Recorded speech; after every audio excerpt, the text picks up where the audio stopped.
अस्सलाम वालेकुम दोस्तों, मेरा नाम है अली और मेरे साथ हमेशा की तरह मौजूद है दाऊद और आप देख रहे हैं इस वक्त क्रिकेट लवर अली शो, क्योंकि इसको देखना बनता है। दोस्तों रोज बात करने जा रहे हैं। बात करेंगे जी आज आपके साथ के पाकिस्तान और बांग्लादेश के दरमियान जो मैच जारी और सारी है।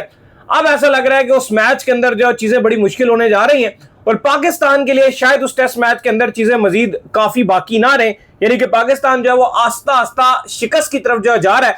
और अगर पाकिस्तान को जो शिकस्त होती है तो खबरें ये आ रही हैं कि शान मसूद की जो कप्तानी है तकरीबन वो चली जाएगी और कौन उनकी जगह नए कप्तान आ सकते हैं, किन का नाम अंडर कंसिडरेशन आ सकता है और कौन पाकिस्तान टीम की क़यादत संभाल सकते हैं, इस पर बात करेंगे। और पाकिस्तान की टेस्ट टीम इतना डिक्लाइन का शिकार क्यों है, इस पर भी बात होगी। तो अगर आप हमारे चैनल पर पहली बार है, चैनल को आप सब्सक्राइब करें, साथ ही बात का आगाज करते हैं नंबर खबर के साथ जो बस आ रही है। तो दाऊद साहब, पाकिस्तान और बांग्लादेश के दरमियान जो टेस्ट मैच जारी है, ये ऐसा लग रहा है ये सिर्फ मैच का इख्तिताम नहीं हो रहा बल्कि शान मसूद के टेस्ट कैरियर का भी जो कप्तानी का इख्तिताम है वो भी इसके साथ जो है वो हो रहा है। लगातार हारों का सामना है, जब भी आप अवे जा रहे हैं आपके हिस्से में जीत उस तरह से नहीं आ रही है। बांग्लादेश अब ये अगर ये टेस्ट मैच जो है बांग्लादेश जीतने में कामयाब हो जाता है, जो कि लग रहा है कि शायद कल या परसों हो जाए, अल्लाह करे, दुआ तो करेंगे कि पाकिस्तान जो है किसी तरीके से कम बैक कर दे, लेकिन कम बैक होता हुआ ऑन द सीरियस नोट हमें दिख नहीं रहा। तो दाऊद साहब फिर ये होगा कि 4-0 से शिकस्त आपको आ जाएगी बांग्लादेश के खिलाफ। देखिए जरा ये बताते हैं कि अब पाकिस्तान क्रिकेट बोर्ड में जो बड़े लोग हैं उन्होंने अब शान के ऊपर से हाथ अपना उठा लिया है और वजह यह बन रही है कि शान मसूद कुछ कर नहीं रहे। जब एक बांग्लादेश जैसी टीम के साथ आप अपने घर पे व्हाइट वॉश हो गए, फिर आप बांग्लादेश गए हो, जीत, अच्छा 3 टेस्ट मैच अभी तक हुए हैं, चौथा चल रहा है। इन चारों टेस्ट मैचेस में एक टाइम पर ऐसा लगता है कि पाकिस्तान डोमिनेट करने की पोजीशन पर आ गया या बांग्लादेश बिल्कुल गिरी हुई पोजीशन पर आता है। बांग्लादेश ने यकीन मानिए 26 पे 6 खिलाड़ी आउट थे, वहां से भी टेस्ट मैच जीता है भाई पिंडी में। इसके बाद ऐसी सिचुएशन में जहां पे सिर्फ 2 सेशंस खेलने हैं मैच ड्रॉ हो जाएगा, वहां से हम हारे हैं। फिर हम 448 पर 6 खिलाड़ी आउट है हमारे, हम वहां से भी हारे हैं। और प्लस हारे तो हारे, सबसे बड़ा मसला यह हुआ कि पिछले मैच में 8 ओवर स्लो फेंकने के बाद जो हमारी उम्मीदें थी WTC में आगे जाने की कि चलो अगली सीरीज में कुछ अच्छा कर जाएंगे, वो भी दम तोड़ गई, क्योंकि जो साउथ अफ्रीका से जीत ली थी वो भी मट्टी पलीद हो गई। क्यों हो गई? क्योंकि 8 पॉइंट नेगेटिव मिल गए, 8 पॉइंट की कटौती हो गई। वो जो पॉइंट मिले थे साउथ अफ्रीका से वो भी चले गए। अच्छा, शान मसूद 15 नवंबर सन 2023 15 नवंबर सन 2023 वर्ल्ड कप हुआ था खत्म, बाबर आजम से ली थी कप्तानी और सौंप दी गई थी शान मसूद को। अली साहब 2023 से 2025 की जो WTC साइकिल थी, पाकिस्तान WTC में 9 टीमें जो खेल रही थी, पाकिस्तान का नंबर था शान मसूद साहब की लीडरशिप में नंबर था 9th। ऐसा ही है, 9 टीमें खेल रही थी, including Sri Lanka, including Bangladesh, including West Indies, और हम थे 9th नंबर पे। 8 टीमें हमसे ऊपर, मतलब आप बिल्कुल एंड में, सबसे एंड में। अच्छा, अब आ जाइए इस साइकिल में 2025 से 2027 की साइकिल में, जहां पर अभी आपको इंग्लैंड जाना है, मुश्किल सीरीज खेलनी है, लेकिन उससे पहले ही आप पॉइंट टेबल का जो तलवा है, जो बॉटम है, वो आप चाट रहे हो, बॉटम नंबर पे आप खड़े हुए हो। और खबरें ये आ रही हैं कि PCB भी अब क्रिटिसिज्म शदीद हो रहा है कि भाई शान मसूद को आपको हटाना पड़ेगा। कप्तान के लिए ना 2023 से अगर आप साल गिनिए, 23 को भी गिन लीजिए, उनको कप्तान ने पॉइंट किया था, फिर 24, फिर 25 और अभी 26 चल रहा है, ये चौथा साल है। ठीक है, वो 15 नवंबर को कप्तानी दी थी, चलो वो एंड था 23 का, लेकिन बावजूद भी अगर आप साल देखोगे तो साल 4 चेंज हुए हैं, 23, 24, 25, 26। सब में आपने पता क्या किया है? इस सब में आपने सिर्फ वो टेस्ट जीता है जिसमें आपने अपने घर पर जो स्पिन ट्रैक बना के वो इंग्लैंड को जो फंसाया था वो फंसा दिया। उसके अलावा कोई बड़ी जीतें आपको यार नहीं सकी। बात यह कि वो एक सीरीज का अब कोई मायने नहीं होती, अब है WTC। मुझे यह बताओ कि WTC में क्या जीते? कुछ भी नहीं। नंबर 9 और अभी आप नंबर 8 पे मौजूद है, सिर्फ वेस्ट इंडीज आपसे नीचे है, लेकिन सॉरी टू से अभी आपने जाना है इंग्लैंड। अगर ऐसे ही क्रिकेट खेली गई, वही साउथ शकील, वही शाहीन शाह अफरीदी, वही रिजवान, वही शान मसूद की थकी हुई कप्तानी चली, मुझे लगता है दूर नहीं है, आप फिर नवे पे हो। लेकिन मुझे लगता है कि अगर सिर्फ कप्तान को बदलने जो है वो मसले का हल नहीं है, बल्कि ये भी एक लॉलीपॉप जो है वो साबित हो सकता है। असल जो इशू है वो ये है कि आपकी बॉलिंग के अंदर भी वो स्ट्रेंथ मौजूद नहीं है कि जब आपको रिक्वायर्ड हो कि 20 विकेट्स लेकर देने हैं वो वहां पर 20 विकेट्स ले सके। एक्चुअल आपकी बॉलिंग जो है वो 135 सुपर स्पीड से बॉलिंग नहीं करती।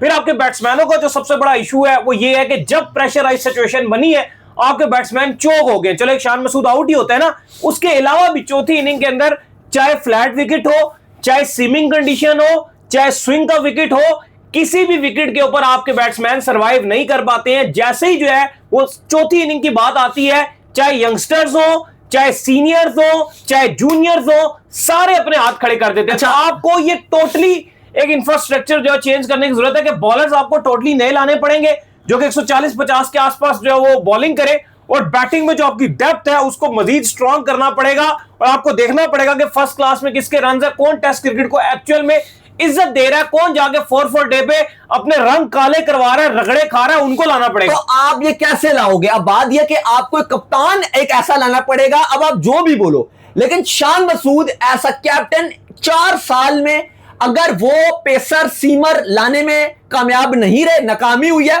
फिर आप शान के साथ नहीं जा सकते। मैं ये नहीं कह रहा शान को ना हटाओ, मैं कह रहा हूं हटाओ, आप ठीक कह रहे हैं। साथ में आप अपना बॉलिंग भी चेंज करो, प्लस बैटिंग में ऐसे एग्री कर रहा हो कि जो आपका प्रेशर भी हैंडल कर सके। आप बात बिल्कुल ठीक कर रहे हैं, लेकिन मैं आपकी बात को आगे बढ़ा रहा हूं कि आपको पहले कप्तान हटाना पड़ेगा। वो इसलिए, अगर पाकिस्तान क्रिकेट बोर्ड भी नाखुश है तो उनको कप्तान हटाना पड़ेगा। उसका रीजन सुनिए, वो ये है कि अब शान मसूद, जब मैंने बता दिया कि 15 नवंबर सन 2023 को, अगर आपकी, वैसे तो मेमोरी आई होप कि सबको पता होगा, लेकिन अगर आप भूल रहे हो तो मैंने इसलिए याद आने के लिए आपको बता दिया कि 15 नवंबर को उनको कप्तानी मिली थी।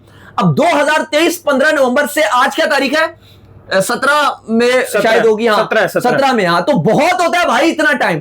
अब तक अगर आपके जो सीमर है 120 की 125 की स्पीड वाले हैं, अब बांग्लादेश भी आपके सामने है ना, वो नाहिद राना कहां से लाए हैं? क्या 2023 में नाहिद राना ने बांग्लादेश के लिए डेब्यू किया था? नहीं किया था। नाहिद राना को कोई जानता भी नहीं था। नहीं, आपके यहाँ देखो, आपके यहाँ पर मसला ये हो जाता है कि जैसे ही कोई नए टैलेंट की बात करता है तो कहा जाता है इसको पकाओ पकाओ पकाओ। उस दिन मैं सुन रहा था, वो सौरभ गंगुली का एक इंटरव्यू में देख रहा था जिसमें उन्होंने MS धोनी के हवाले से बात की। उन्होंने कहा कि मैंने इनको जाकर जो है वो देखा, इनको पता भी नहीं था कि मैं इनको देखने गया हूँ जहां पर ये खेलते थे। तो उसके बाद हुआ ये कि मैं इनको फौरन से इंडिया ए टीम में ले आया। तो उनसे जो एंकर था उससे सवाल पूछा कि इसको तो फिर और पकाने की जरूरत थी। कहते हैं नहीं, उसको फास्ट ट्रैक की जरूरत थी, अगर और पकाने में लग जाते तो जाया हो जाता। जिस वक्त बंदा परफॉर्म कर रहा होता है उसको उसी टाइम पर चांस देना होता है ताकि वो इंटरनेशनली वो कॉन्फिडेंस गेन कर सके और उसी कॉन्फिडेंस के थ्रू उसका कैरियर आगे बढ़े। याद है जब महिंद्रा सिंह धोनी को कहते हैं एक सीजन अच्छा गया, अभी और सीजन लगाओ। धोनी को लेके गए थे कि धोनी का इतना स्टार्ट अच्छा नहीं था। उसके बाद वो सौरभ गंगुली थे, मुझे याद है, जब उन्होंने डिसीजन लिया कि इनको मैंने ऊपर के नंबरों पे खिलाना है, और फिर उसके बाद जब वो ऊपर के नंबरों पे खेले तो उन्होंने इवन हमारे गेम्स, पाकिस्तान के गेम्स लंबे लंबे बाल थे, उन्होंने बड़ा जबरदस्त यहाँ पे परफॉर्म किया। फिर बांग्लादेश वाली सीरीज उनकी वो फ्लॉप गई थी, वो शायद पहली सीरीज थी। फिर पाकिस्तान के गेम्स बड़ा अच्छा किया। फिर मुझे अभी भी याद है श्रीलंका इंडिया का मैच था, मैंने देखा था, उसमें कोई 180 समथिंग 183 रन धोनी ने बनाए थे। फास्ट ट्रैक की जरूरत है कि जो लोग परफॉर्म कर रहे हैं ना, जो विकेटें ले रहे हैं, जो बैटिंगें कर रहे हैं, जो रन्स बना रहे हैं, एज कंपेयर जब उनका फॉर्म चला जाता है, मेरा सबसे बड़ा कंसर्न ये होता है कि जब फॉर्म चला जाता है फिर आप चांसेस देते हैं, जब फॉर्म रहते चांस देंगे तो आपके लिए ज्यादा अच्छा रहेगा। बिल्कुल ऐसी है। लेकिन फिलहाल अली साहब, अब जो खबरें आ रही हैं, क्योंकि ये टेस्ट मैच आपकी इस टाइम अगर आप ये कहो कि बिल्कुल ही एंड पे लगा हुआ है, कोई मौजा ही हो सकता है कि सेकंड इनिंग में आके बाबर 100 मार दे, शान 100 मार दे, कोई मौजाती इनिंग हो जाए तो चीजें बच सकती हैं। लेकिन इस टाइम जो अभी तक आपके हालात हैं वो तो अच्छे नहीं है। अगर यहां पे पाकिस्तान क्रिकेट बोर्ड के ऊपर क्योंकि इतना प्रेशर बन रहा है और पॉसिबल तौर पे डिसीजन आ सकता है, फिलहाल आकिब जावेद तो आपका जो व्हाइट बॉल का कैंप लगा हुआ है वहां पे वो मौजूद हैं, बॉलर्स को ट्रेनिंग वगैरह भी करवा रहे हैं। आकिब जावेद के ऊपर भी सवाल उठते हैं। सरफराज अभी नए आए हैं, लेकिन उनसे भी पूछा जाएगा कि भाई आपने शाहीन वगैरह को किस बेस पे पिक किया है? कामरान गुलाम को आप सिलेक्टर भी थे, कामरान गुलाम को किस बेस पे आपने पिक किया? मिसबाहुल हक से भी कामरान गुलाम किस बेस पे, सॉरी, पिक नहीं किया, वो मैं कहना चाह रहा था, किस बेस पे आपने उनको पिक नहीं किया? अच्छा, अब अगर आप इस टाइम देखो तो शान मसूद तो जाएंगे ऑटोमेटिक। जो आपके वाइस कैप्टन है सऊद शकील, उनकी तो लीडरशिप में जगह ही नहीं बनती ना, बिल्कुल नहीं जगह बनती। वाइस कैप्टन जो आपके हैं वो भी जबरदस्ती चिमड़े में हैं। अब फिर सवाल उठता है कि कौन कप्तान होगा? अगर आप इस टाइम देखो कप्तानी की रेस में है कौन? एक तो जाहिर है बाबर का नाम आ सकता है और वो आ भी रहा है। पूछा भी गया था बाबर से भी, प्रेस कॉन्फ्रेंस में भी पूछा गया कप्तानी के वाले से, तो उन्होंने कहा कि वक्त आएगा तब बात करेंगे, लेकिन एक्चुअल में उन्होंने नहीं की। जो नाम सलमान अली आगा का, फिर सलमान अली आगा की जैसे आपने बात की, उनका भी नाम कंसीडर किया जा सकता है क्योंकि T20 में अब आगे खबरें भी हैं कि शायद वो T20 कैरी और ना करें, मे भी वो T20 से रिटायरमेंट भी दे दें और शायद वो T20 आगे ना भी खेलें। T20 उनके लिए बनता भी नहीं है, उनका ओडीआई टेस्ट ही बनता है। तो एक आगा को कंसीडर किया जा सकता है अपनी टेस्ट की कप्तानी के लिए। एक है बाबर आजम है।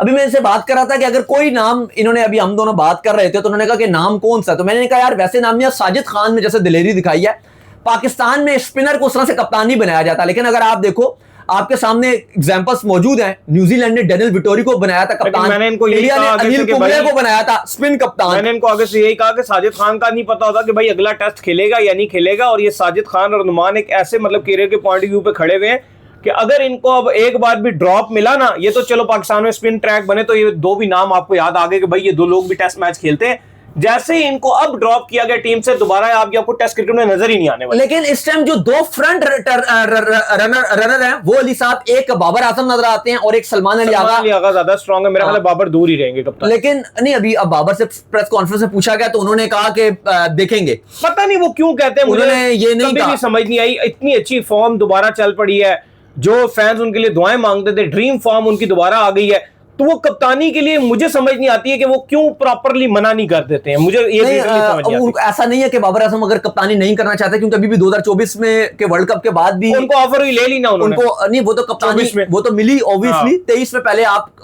उनको कप्तानी से हटाया गया, फिर 24 में दोबारा वो बन गए, फिर दोबारा उन्हें जो है वो हटाया गया वर्ल्ड कप के बाद, जब रिजवान को कप्तानी दी गई थी। फिर ओडीआई की रिजवान को दे दी, फिर आगा को T20 की बाद में दे दी। रिजवान पहले कप्तान थे, आगा को वाइस कप्तान बनाया। तो बाबर आजम उस टाइम भी करना चाहते थे, और बाबर का यहां से आपको पता चलता है कि वो अभी भी ख्वाहिशमंद है। अगर वो बिल्कुल ना होते ना, जैसे शायद आफरीदी थे, वो कप्तानी नहीं करना चाहते थे अपने एंड के टाइम पर, तो फिर उन्होंने PSL में उनकी बड़ी फ्रेंचाइजीज ने तल्ले मिन्नतें की, कराची किंग्स ने और बाकी फ्रेंचाइजीज ने। उन्होंने कहा मैं कप्तानी नहीं करूंगा। इवन जल्मी की तरफ से भी उन्होंने कप्तानी छोड़ दी जब सैमी को दी गई। हर फ्रेंचाइज ने उसके बाद उनसे मिन्नत की कि आप कप्तानी कर लो, उन्होंने कहा मैं नहीं करूंगा। बाबर आजम का ऐसा नहीं है। अभी भी जब जल्मी की तरफ आए थे तो बाबर आजम की शर्त थी कि आप मुझे कप्तान बनाओगे। तो बाबर आजम, वो अलग बात है कि वो अच्छी करते हैं बुरी करते हैं, अभी उन्होंने अच्छी कप्तानी की है PSL में जल्मी के लिए। ओवरऑल पाकिस्तान की जब कप्तानी करते थे बहुत गलतियां थी, हम वो बताते थे। व्हाइट बॉल में उन्होंने बहुत गलतियां की हैं, लेकिन मैं वो बात ही नहीं कर रहा। मैं ये कह रहा हूं बाबर का, मैं आपको बता रहा हूं कि क्या वो कप्तान बनना चाहते हैं या नहीं। तो मैं आपको वो बता रहा हूं कि वो कप्तान बनना चाहते हैं किसी भी फॉर्मेट में। चाहे अभी अगर आप उनको T20 की ऑफर करोगे वो भी बनेंगे, ओडीआई की करोगे वो भी बनेंगे, टेस्ट की आप ऑफर दोगे वो भी बनेंगे। फैसला PCB को कर रहे हैं कि आया। और आई थिंक टेस्ट में अगर आप बाबर को कप्तानी देना भी चाहो, मुझे नहीं लगता कि जरा भी बुरी बात है टेस्ट में, क्योंकि इस टाइम जो हाल है आपका, अगर आप देना चाहो। लेकिन बाबर भी एक, आप जो आपकी अब वो पहले वाली बात मैं कैरी करूंगा कि सिर्फ वो वाला सीन ना हो जाए कि नाम फर्क हो जाए, शान की जगह बाबर कप्तान हो जाए, बाकी चीजें वही चल पड़े। अब आपको वैसा कप्तान बनाना है जो कि आपके यंग टीम को बिल्ड करे, टेस्ट की टीम जो बाहर भी जीते, फास्ट बॉलर 140 प्लस वाले आपके टेस्ट स्क्वाड में आए, बैटर भी आपको अब अपने डोमेस्टिक के प्रॉपर उठाने पड़ेंगे। अजान अवैस टाइप बल्लेबाज हैं, ठीक है ये फ्लॉप होंगे, लेकिन मिडिल ऑर्डर में भी आपको इनको चांसेस देने पड़ेंगे। इस तरह के यंगस्टर्स बहुत सारे हैं, ठीक है वो रन बनाएंगे नहीं भी बनाएंगे, लेकिन अब आपको उनको पक्के चांस देने पड़ेंगे, नई टीम बनानी पड़ेगी। रिजवान अब एंड हो चुका है, रिजवान से आप कुछ नहीं निकाल सकते, रिजवान अब खत्म है भाई, जो दिखाना था दिखा दिया। अगर कोई बंदा सीधा बॉल सामने स्टॉप करते हुए बोल्ड हो रहा है ना, तो भाई कुछ भी नहीं बचा। सीधी बात है अली साहब, अब नजर यही आ रहा है कि जो खबरें भी आ रही हैं हमारे पास और जो सोर्सेज भी हमें कंफर्म कर रहे हैं वो यही कर रहे हैं कि अगर ये पाकिस्तान का जो 4 टेस्ट मैच जो कि बिल्कुल ही दहाने पे लगा हुआ है, बिल्कुल ही आप कह लो कि तराजू पे उस हिस्से पे लगा हुआ है कि किसी टाइम भी ठप हो सकता है टेस्ट मैच, क्योंकि बांग्लादेश फुली डोमिनेट नजर आ रहा है। सब आपने जहां रिजवान की कप्तानी भी जाएगी, रिजवान का आपने कोई बैकअप ही नहीं बनाया। रोहिल नजीर रिजवान का बैकअप Exactly. उस दिन उससे मेरी मुलाकात हुई है यू पार्क में, लोकल मैच खेल रहा था यू पार्क में आके, मतलब क्लब का लोकल मैच आके यू पार्क में रन बनाए, इतने रन बनाए, मतलब ये देख लें आप आके, ये बेचारे की अब जो है ना वैल्यू बनी हुई है और इंटरनेशनल में उसका नाम आना चाहिए। रिजवान की रिप्लेसमेंट में इतने टाइम से रन बना बना के वो थक चुका है। तो चले देखते हैं भाई कल के दिन जो है क्या बनता है और क्या नहीं। तो उम्मीद करते हैं आज हमारा शो आपको आएगा पसंद आया, वीडियो को लाइक कीजिए, हमारे चैनल को सब्सक्राइब कीजिए, साथ लगे बेल आइकन को बजाइए। एक और काम कर लीजिए, वही कर लीजिए, इंस्टाग्राम पर जाइए, इंस्टाग्राम पे मुझे फॉलो कर लीजिए, वहां पे मैं मौजूद हूं, दाऊद क्रिकेट के नेम से। अगर आपको कोई सवाल हो तो भेजिएगा और इनको भी फॉलो कीजिए, मुझे फॉलो कीजिए। मैं ऑफिशियल के नाम से लिंक डिस्क्रिप्शन में, तब तक अल्लाह हाफिज़।